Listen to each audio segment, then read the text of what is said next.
Should you be concerned about tunneling like you see here? The answer is sometimes maybe, but not always. Hello and welcome to Jackson's Job. When it comes to overmixing your batter, yes, you should. This leads to development of gluten, and it's not going to be a very pleasant tasting muffin.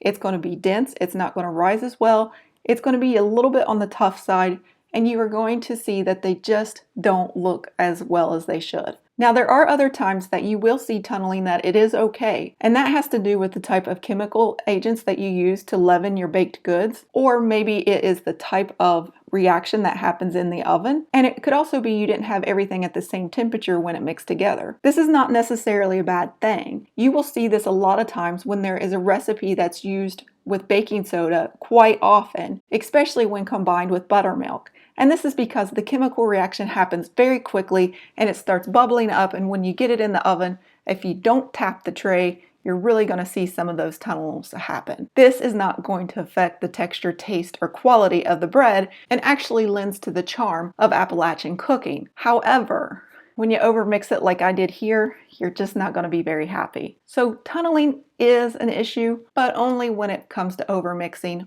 or for appearance sake. When it comes to quick breads, remember two things. Have everything at room temperature and mix things together quickly until just combined. Thank you for watching, and as always, happy baking.